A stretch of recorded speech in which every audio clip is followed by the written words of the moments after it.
Hey there, Psycho, heard the news. There's a new podcast made just for you. So if you like Psych and pineapples too, then I know you know what to do.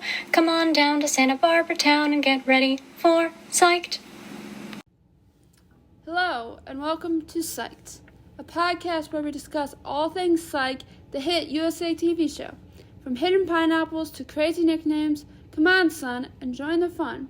If you are a fan of delicious flavor, and I've heard it both ways, this is for you. I'm Keaton, your host, also known as Sean Gus Psych on Instagram, link in the description. I started watching a few seasons in, live on TV, and since then I've seen every episode at least twice. So today we're talking about the episode 9 Lives, which is season 1, episode 5. And this is super cool. So, there's a website, psychusa.fandom.com. I don't know who made it, because it's Psych USA, but I don't know if it's fan-made or they made it. But it has plot summary, trivia, quotes, gallery, digital resources, source, guest stars, written by, directed by, episode guide. It's super cool. So I found the plot summary, and although it's very wordy, doesn't sum it up pretty fast, I do like this episode, how they worded some of it. It's pretty cool. So I'm going to read that. Maybe we'll look into some of the trivia and quotes later on. But I just like how they did this plot. So, here we go. I'm reading this. In 1985, Sean and Henry are sitting outside on a picnic table. Henry is reading the paper, while Sean is busy looking for the prize in the bottom of the cereal box. His dad explains that it is a waste of time worrying about what's in the box. He tells Sean that the cereal people messed up, so he grabs another box and asks Sean where the prize is. He tells him that it is at the bottom of the box, then he complains that he has to eat the whole box to get it. His dad flips it over, and now that it is at the top, Sean opens the box to get his mood ring. In the present, Sean and Gus crash a crime scene of the apparent suicide of Mortimer Tilden, one of the several in the last few months. This one was an overdose of pills, or so it seems. While following the forensic investigator inside the apartment, though, Sean notices a few things that points more toward murder. When no one believes his psychic vision of foul play, he insists he's not leaving until he talks to the witness, the victim's cat, which he dubs Little Boy Cat. Even Gus has a hard time believing murder until another body is found. Sean, Gus, and the cat arrive at the second crime scene to find Gloria Starks, a woman who apparently killed herself by shooting herself in her garage with the car running. Even though a suicide note is written in black eyeliner on the windshield, Sean still doesn't believe it, and he and the cat point out more inconsistencies with the suicide theory. Laster and Juliet are starting to believe. Sean and Gus are even more convinced after they discover the latest victim just got her big acting break in a local play. There's no way she would kill herself after that. Meanwhile, Buzz McNabb's wedding is getting closer, and he's starting to get nervous about the wedding night. He goes to Laster for advice, which, needless to say, does not go well. Just then, Sean, Gus, and the cat arrive to tell Chief Vic that the cat doesn't think these are suicides.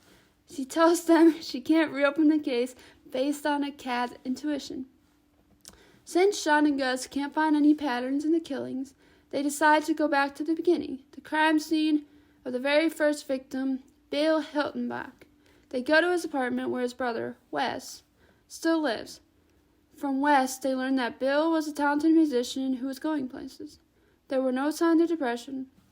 While there, Sean also liberates an old phone bill from the apartment. It turns out that there are several calls to a stress line, including one made the day he died. Gus says that's not really proof of anything. If he were depressed, it would make sense for him to call a stress line. Sean thinks this could be the link between the victims they're looking for. They find out from Juliet that all the victims called the stress line many times the day before they died. Juliet says that this just proves They were all troubled people who in the end took their lives, but Sean thinks it's even more proof that something weird is going on. Someone at the stress line must be killing the callers and making it look like a suicide. At the stress line, they meet the boss, Terrence, and a volunteer, Rory Durkins, the latter of which wears eyeliner as working there as community service on an assault charge. At the time, Lassiter and Juliet are running background checks on all the volunteers there. Lassiter immediately notices Rory, as he was the one who arrested Rory in the first place. The police arrive and arrest Rory for the murders, but as he's defending himself, Sean notices a guy from the phone company outside. This triggers memories of several encounters with the phone technician in the past week. While Gus is concerned that Lassiter has bogarted their big reveal, Sean is now rethinking their suspect. When they head outside to catch the phone guy, they find he's gone, but left behind his receiver in his haste to leave. He was using it to listen to the suicide hotline's calls. Plus, all the dates of the murders coincide with when he was working on the phones. It all fits. They check out the last number on the receiver to find his next victim. It's McNabb. So this last paragraph is my favorite. I just think it's really well written for some weird reason. They call the police and race over to McNabb's to stop the killer, who turns out to be Wes Hildenbach. Wes didn't kill his brother, but he did watch him throw himself off the roof. He was angry that he was weak and became angry at everyone else who was weak. Everyone who called the stress line needed help. The tense standoff between Wes and the cops ends with timely heroics by the cat, which Sean generously gives to McNabb as a wedding present. So that is what happened in the episode.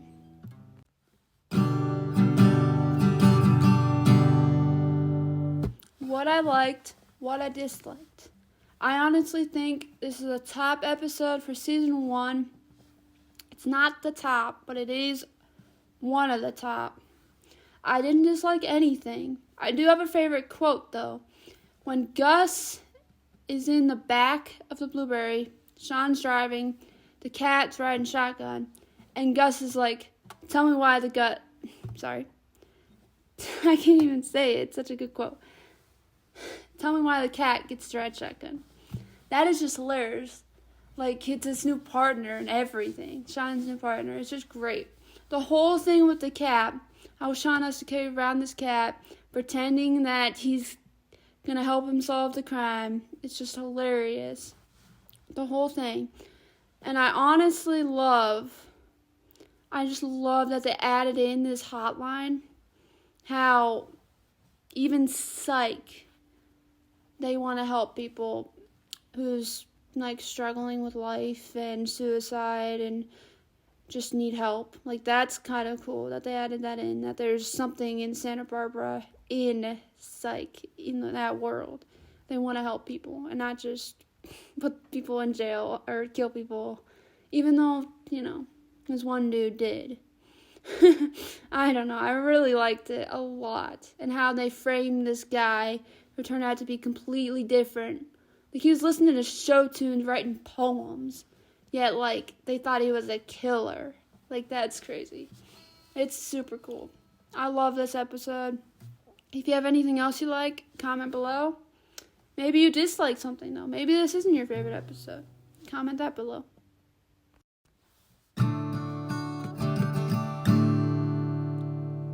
I've heard it both ways segment. So this is where we talk about plot holes.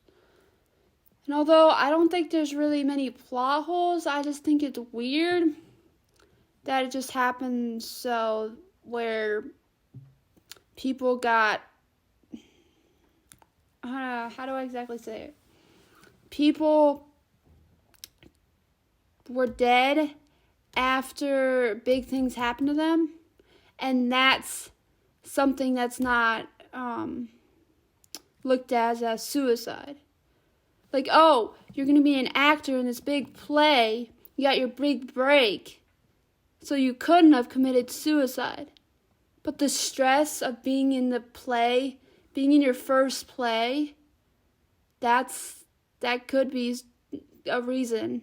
Like the stress of trying to be really good, remembering all your lines, being the star, having people watch you, feeling insecure, like that could happen. I don't know. I don't know. It's deep, but it could happen, I think.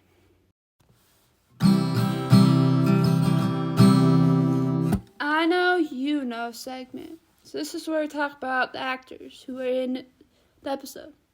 So Scott Michael Campbell, he plays Wes Hiltonbach. He was in 1 episode of This Is Us, 5 episodes of Suits. Suits is Dule Hill's main show after Psych, one of them. He was in 1 episode of LA Law, which was Corbin Burnson's main show before Psych. Dule is Gus. Corbin is Henry, in case you forgot.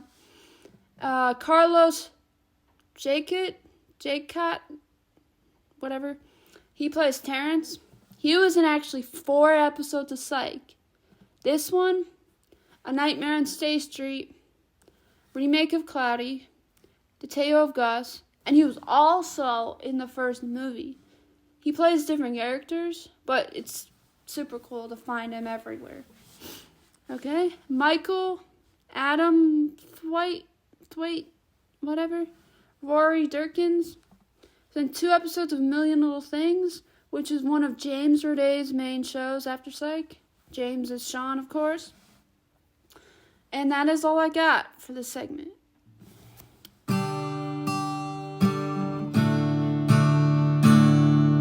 Are you a fan of delicious flavor? Every week on Instagram, I ask people to tell me where the pineapple is in the specific episode. The fastest person to reply and be correct gets a shout out here. This week, it was Gust_T Showbiz. And this person said, it's in the Dial a Psychic closet at the stress line. And they also offer it to the stress line workers. So yes.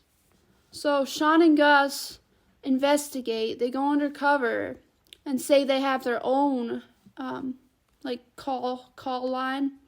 And it's Dial the Psychic, if you want to see the future or whatever. And so yeah, they do have a pineapple in their closet because they can't afford a full actual office. And they do gift it to the stress line workers. They try to. So that is the pineapple. There's always a hidden one, if you didn't know, in every episode. At least one.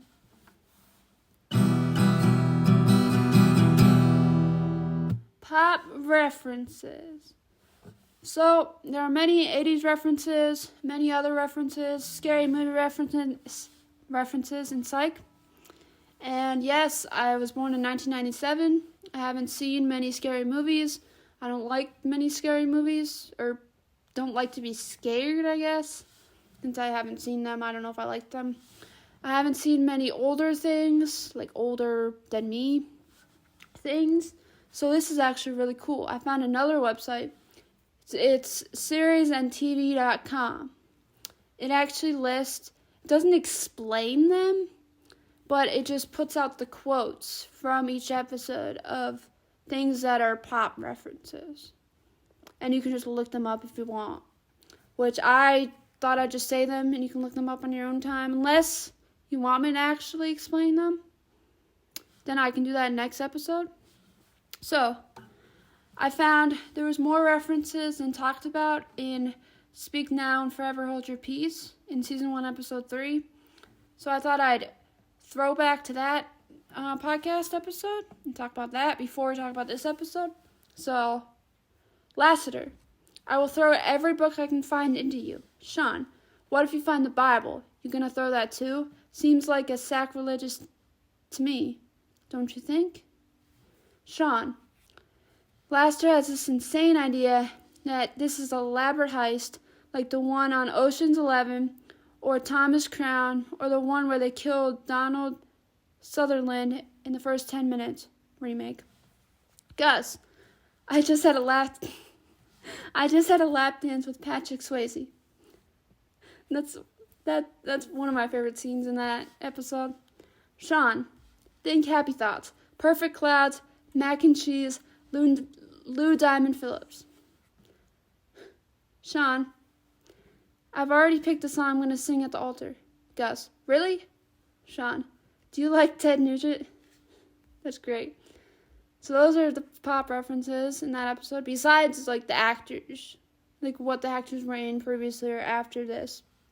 So for this episode, Sean, I dazzle and I stretch, I dazzle and I stretch. Sean, it's not like I took his Sports Illustrated. Sean, the guy could be the drummer of The Cure. Those are the pop references this episode. If you do want me to explain them, please comment below, and I will make sure to do that from next episode on. If not, I'll just list them out.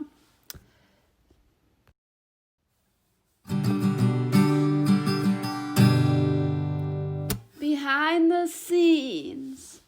So on the DVDs, Steve Franks, who's the creator, he gets together with the producer, maybe Dule and James, the actors, and he picks a few episodes a season and does voiceover commentary. And he did it for this episode.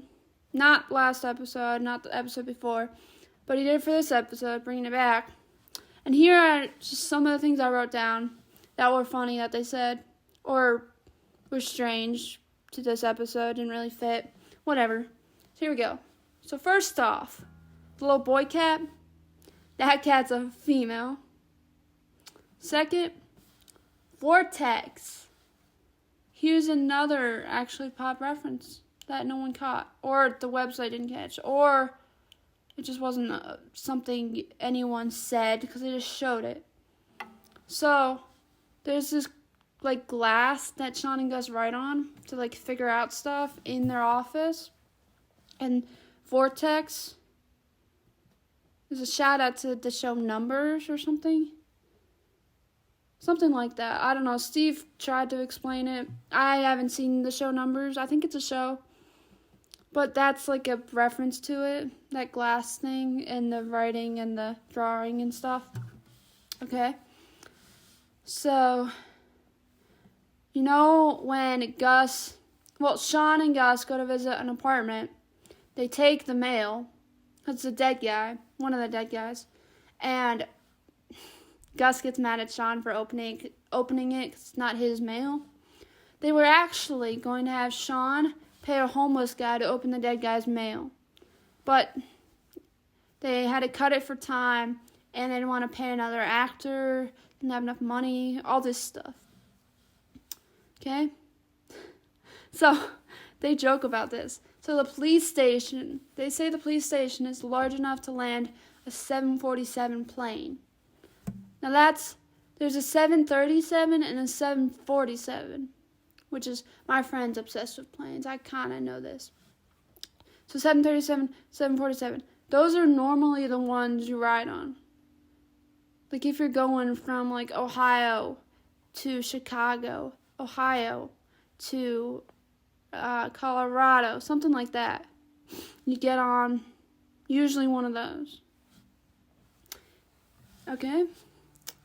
So, you know, the Dial-A-Psychic closet, it's actually, if you haven't noticed, there's a bunch of beauty supplies, and a real beauty salon actually keeps their supplies in that supply closet, which is kind of funny, because, you know, they're, like, outside of a, you know, helpline, stress helpline, and they're, like, psychic, you know. There's no beauty, anything in here. It's kind of funny. They probably just found the building randomly for this episode. And when they go to check the phone lines, after they see the guy and suspect, it's not that hard of a word to say, wow. Suspect him, Dule Hill, who plays Gus, he actually climbed the pole. There was no stunt double. He did that. Okay, the last thing I have is while Dule is climbing the pole, at one point they forget to add the cat, and he is digitally, I guess she, is digitally inserted in one of those scenes. Which they said it, but it was hard to spot. Like, you think it's a cat. It's so real. Which is crazy. Okay, besides the pineapple, I have to stop saying okay, but it's fine. Besides the pineapple shout out, maybe some other fan shout outs, compliments on the Instagram, guest hosts, whatever.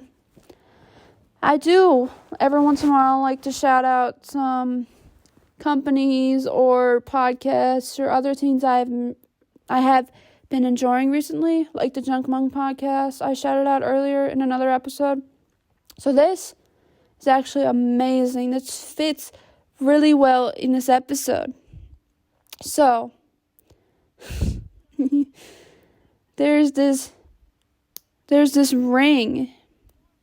It's called My Conquer Ring. I'll put their link in the description. It's basically a fidget ring, so you can spin it and click it, and the spinners have different words on them. You can interchange, like the spinners are interchangeable, and you can get different words for the same base. And there's silver and gold, and the words are motivational, so you can't see the word until you spin it. So like there's little what's it called, like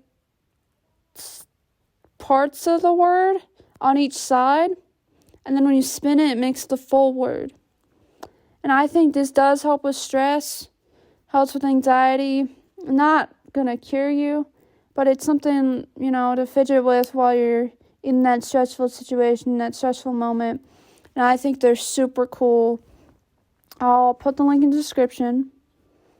And I have 2 of them. It's gold and silver. They have words like breathe, be happy, stay strong. They're coming out with a black one in February, black color. And then they're also coming out with a pride one later this year. The word pride, black ring. It's pretty cool. I'm super excited. And I love them. I found them on TikTok. I'll shout them out for sure. So, going back to the first website I talked about, the psychusa.fandom.com, there is some trivia on here, and it does relate to pop references, but also just trivia in general, and it also relates to behind the scenes. I think some of it's pretty cool, so I'll read some of it. Some of it I haven't mentioned, which is why I want to read it.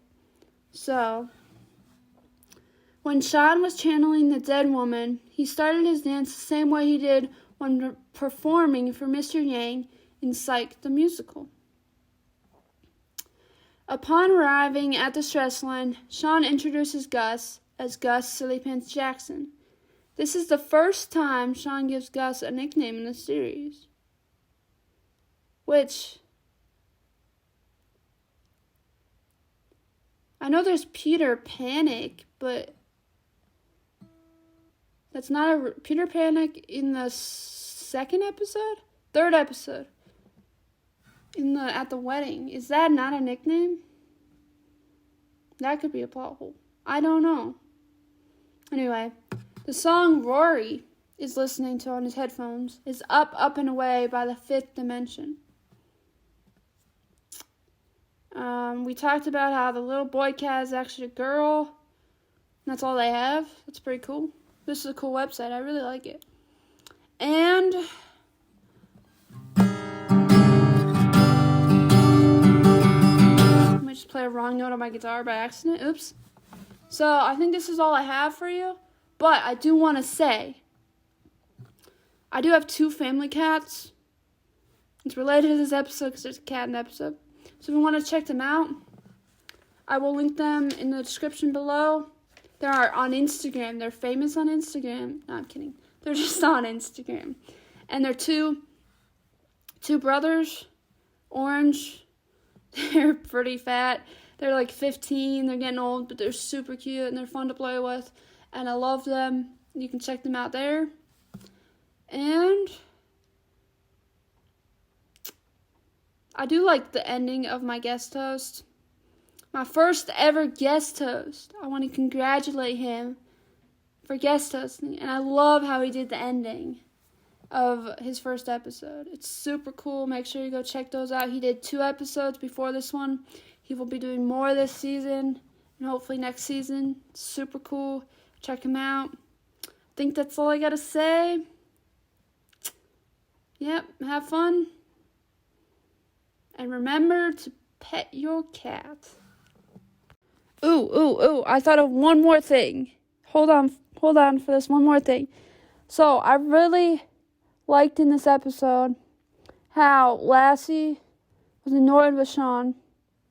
In the whole series he is. And I totally understand that.